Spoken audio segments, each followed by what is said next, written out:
Being an engineer ಎಲ್ಲರಿಗೂ ಒಂದು curiosity ಇರುತ್ತೆ, how does an engineer's brain fit in to a director's role ಅಂತ. Engineer ಅಂತ ಏನಾದ್ರು ಹೇಳ್ಕೊಳಕ್ಕಾಗಲ್ಲ. ಆದರೆ ನಮ್ಮ ಎಜುಕೇಷನ್ ಸಿಸ್ಟಮ್ ಹೆಂಗೆ ಅಂದರೆ, ಅಟ್ಲೀಸ್ಟ್ ನಾವು ಬಂದಿದ್ದ ಟೈಮ್ ಬಿಟ್ವೀನ್ 1980 to 1985 ಅವ್ರ ಲೇಟ್ 70s ಬಾರ್ನ್ ಆಗಿರೋರು ಅಪ್ ಟಿಲ್ 85 ತನಕ the kind of education system that exist is, ನೀವು ಲೈಫಲ್ಲಿ ಏನಾದ್ರು ಸೆಟ್ಲ್ ಆಗಬೇಕು ಅಥವಾ ಸೆಕ್ಯೂರ್ ಆಗಬೇಕು ಅಂದರೆ ಅಟ್ಲೀಸ್ಟ್ ಮಧ್ಯಮ ವರ್ಗದಿಂದ ಬರೋರಿಗೆ the basic idea is that ನೀವು ಇಂಜಿನಿಯರಿಂಗ್ ಮಾಡಬೇಕು ಅಥವಾ ಡಾಕ್ಟರ್ ಓದಬೇಕು ಅಂತ. The world has opened up now. People can become anything that they want and make a good living. They don't have to do these two things alone. Correct.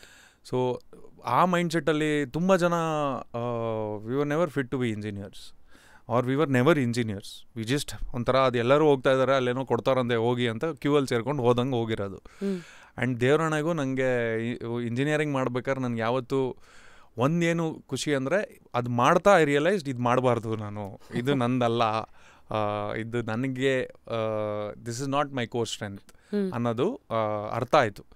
So that was a good start for me. That ಇದೊಂದು tick ಅಂದರೆ ಹೊಡೆದಾಕ್ಬೋದು ಶೀಟಿಂದ, ಇದನ್ನು ಲೈಫಲ್ಲಿ ನಾನು ಮಾಡೋಕ್ಕಾಗಲ್ಲ ಅಂತ.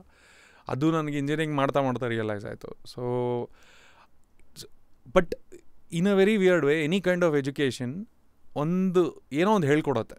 Because it activates a certain aspect of your brain. If you learn medicine, for example, your understanding of the insides of a human body, anatomy, ಅದು ನಿಮಗೆ ಜೀವನ ನೋಡೋ ರೀತಿನ ಶೇಪ್ ಮಾಡ್ತಾ ಹೋಗುತ್ತೆ. ನೀವು ಎಷ್ಟು ಅದನ್ನು ಪ್ರಾಕ್ಟೀಸ್ ಮಾಡ್ತೀರಾ ಅಷ್ಟು ಶೇಪ್ ಮಾಡುತ್ತೆ. Things like death and life and death, ಅದೆಲ್ಲ ನಿಮಗೆ ಅದು ತುಂಬ ಒಂದು ಸ್ವಲ್ಪ ಮ್ಯಾಟ್ರ್ ಆಫ್ ಫ್ಯಾಕ್ಟ್ ಥರ ಅನ್ಸೋಕ್ಕೆ ಶುರು ಆಗುತ್ತೆ. You observe with doctors or because they see it every day. They understand that ಅಂದರೆ ಅದು ಮೆಷಿನ್ ಥರ ಬಾಡಿ.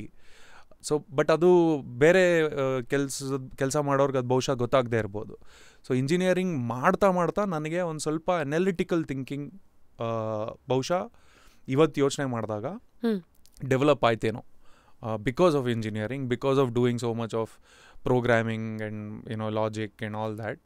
ಐ ವಾಸ್ ಟೆರಿಬಲ್ ಎಲ್ಲದರಲ್ಲೂ, ಚಿಕ್ಕಾಪಟ್ಟೆ ಕಷ್ಟಪಟ್ಕೊಂಡು ಪಾಸ್ ಆಗಿರೋದು ನಾನು. ಬಟ್ ಅದು ಮಾಡ್ತಾ I think somewhere your brain gets rewired in a certain way. ಅದು ಬಹುಶಃ helps in the way I look at stories from a structural perspective, or when I look at how to make a film, a project management ಹೆಂಗೆ, work flow ಹೆಂಗೆ.